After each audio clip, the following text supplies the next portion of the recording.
Today's episode we're going to be looking through the all-in-one power stations. So there's a lot of different brands out there, so I'm going to try my best to explain what they are as simply as possible, and the video is really going to be tailored towards those people who've never owned a power station before or potentially looking for this particular unit, which is the Aferiy P310. I paid my own money for it, and I'll get into why I purchased this one over other brands. Overall, I've been very happy and would buy it again.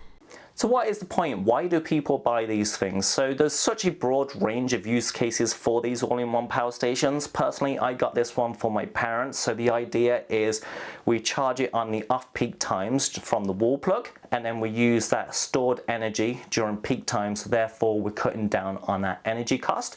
And this could be a good method for people who live in apartment blocks or rented spaces who can't really do too much in order to cut their cost on their energy bills.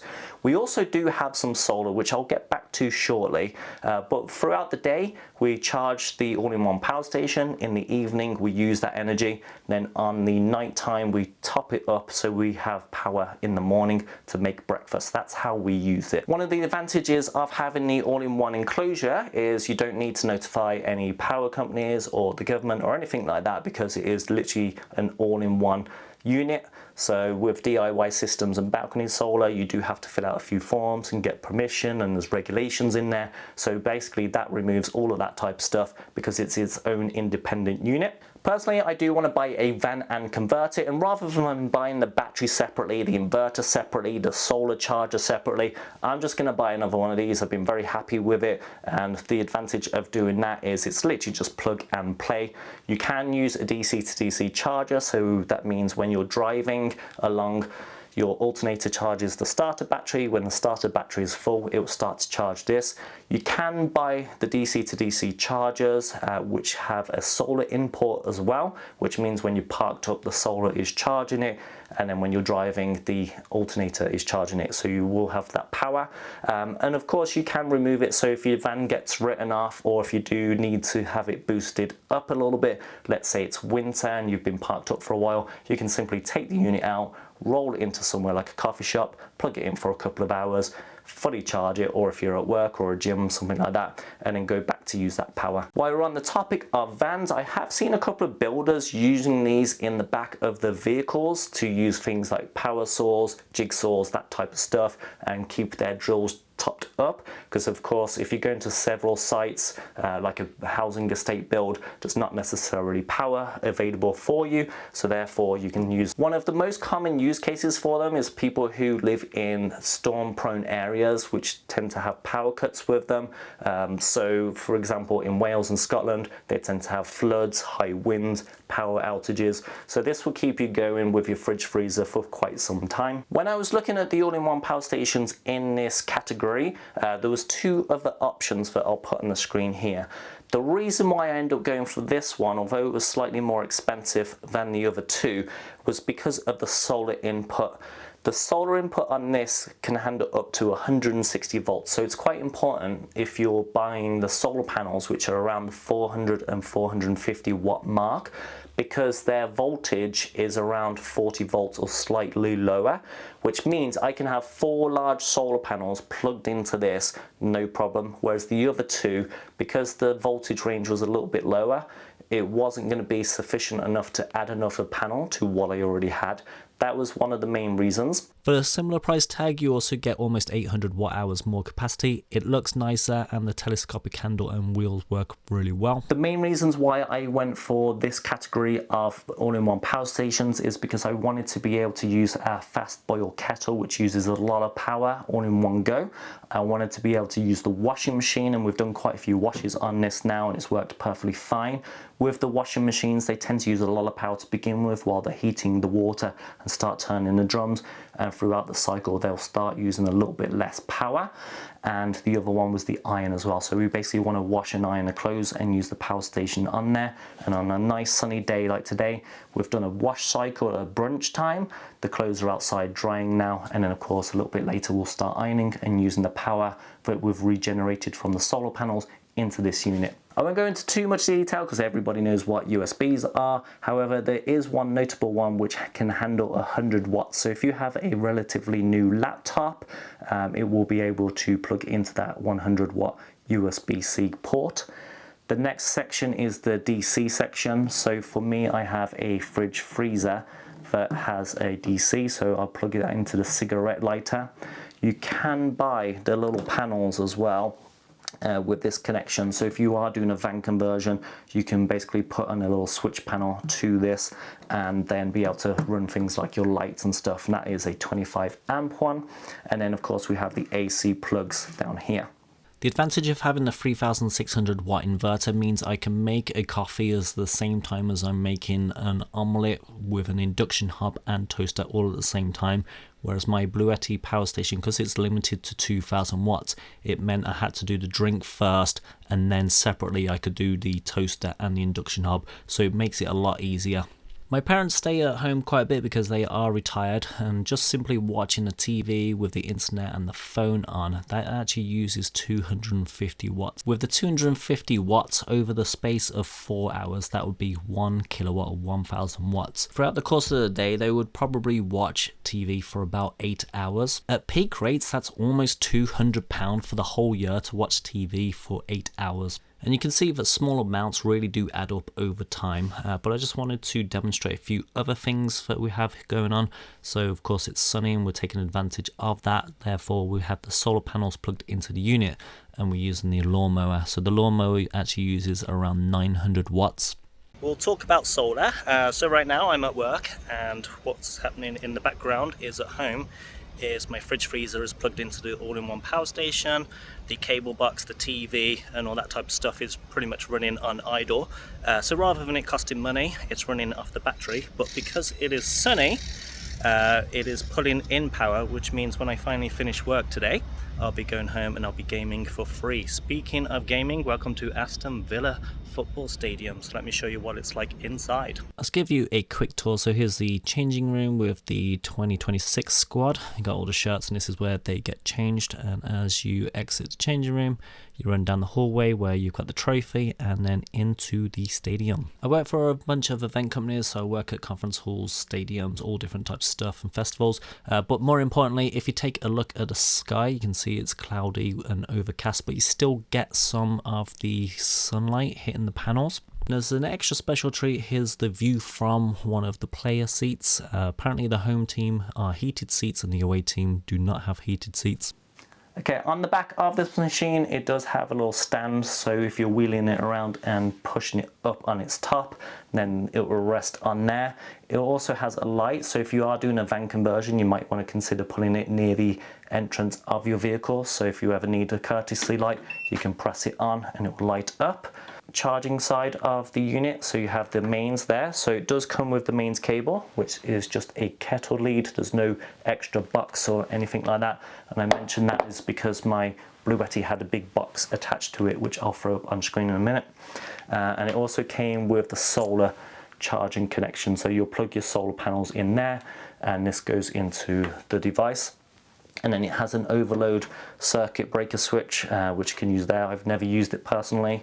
And then at the bottom, you can add extra batteries to it. So they are unit specific ones. So you can't really buy generic versions of the batteries. And personally, I probably would never buy the extra batteries because they're about £100 to £200 cheaper than the unit. All they are is the battery in the box with a couple of USB ports and a solar import, that's it. So for me, it doesn't really seem a very attractive price point. I would probably just buy another one of these units, which will enable me to add 2000 watts of solar, have the additional storage, so there doesn't seem that much benefit, to be honest, in having the extra batteries. If the batteries were half the price, then yeah, go for it, add the extra batteries. However, the price comparison buying a new unit versus the extra batteries doesn't really make sense, and that's what I found across a lot of the units, especially with this particular one. The extra batteries are the same size, it's literally the same case, but with just the battery. As it's a nice sunny day, I've just put the Afeiry on charge and was switching over to this Afeiry here to give you a better idea of what the all-in-one power stations can do and the differences between them. You can see there's a few similar things here. You've got the wall plugs here, you have USB and you have the DC, but they are slightly different. Now the units, they measure the batteries in watt hours, and then that is the capacity for them. And then with the power plugs, they measure them with the inverter size. This one is a 2000 watts. So that means I cannot put my washing machine because it runs over that. I can't run my kettle and the iron barely does it, which is why I went for the bigger unit, because this one is not strong enough to power that. When it comes to the watt hours, the battery is smaller as well, so it's almost, my other power station is almost double the capacity of it, and it's almost double the capacity of the inverter, which means it's a lot more versatile. If I was to go for a similar build with the Bluetti power station versus the Afeiry, it is a lot more expensive, the Bluetti, because they're one of the main brands. You have Jackery and EcoFlow, which are up there as well, and a lot of it is you're kind of paying for the name brand on there. They spend a lot of money on the marketing, that's why they're more well known. But I've been very happy with my Afeiry, and I would buy one again. The Afeiry does have an app for it. It's called Bright EMS. You do get a little card in the box with a QR code that takes you to the download page. This is the main page once you've opened up. I can't screen record my phone, but I can do screenshots.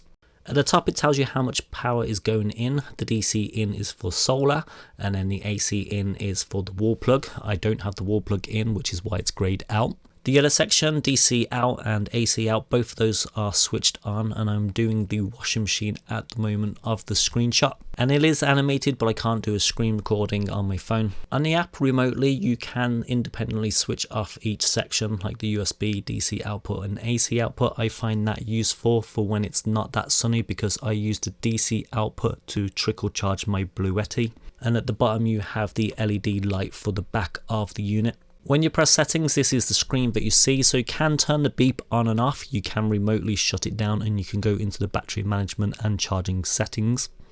On the energy management, you can have a discharge lower limit and set that with a slider bar, and that basically means when the battery gets to a certain level, it will switch off.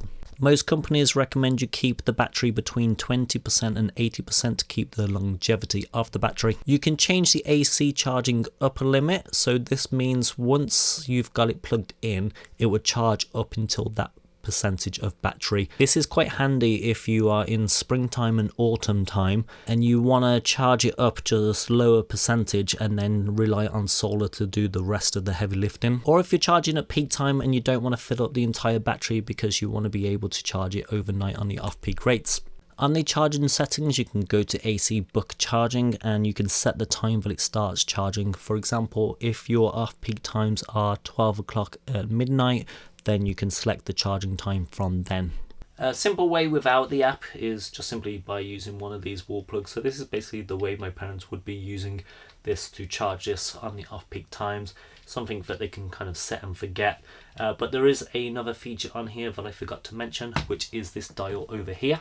So this dial here allows you to change the speed of how fast that the unit will charge via AC. So if you are in a rush and you want to run into somewhere to charge super quick, you can set it to 2200 watts. If you just want to trickle charge during peak times or overnight to preserve the life of your battery, you can turn it down to 400. But you can just play around with it to see what your needs are. So if I was to set it all the way to full now and charge it like this at 2000 watts, it would cost me almost 60 pence an hour to charge this unit.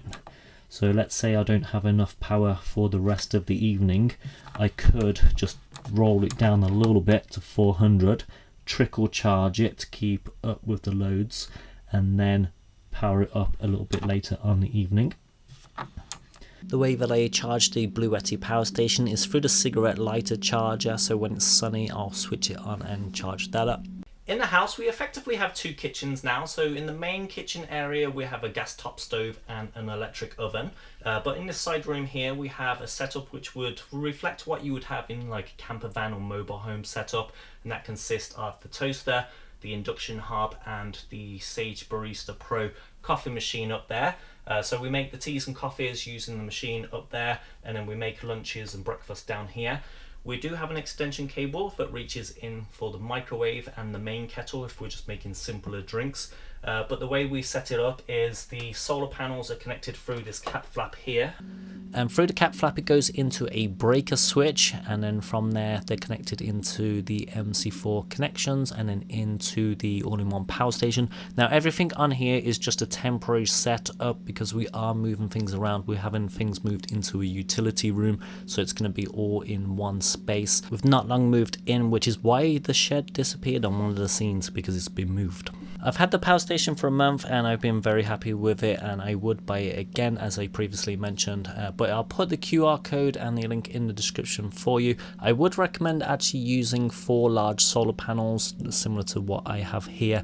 I'm going to be ordering another one of these bifacial panels to match the other one that I have, and what you want to look for is this standard open circuit voltage. If you add 4 of these panels together in series, the voltage will be added all together, which will give you around 155 volts, which is capable for this unit.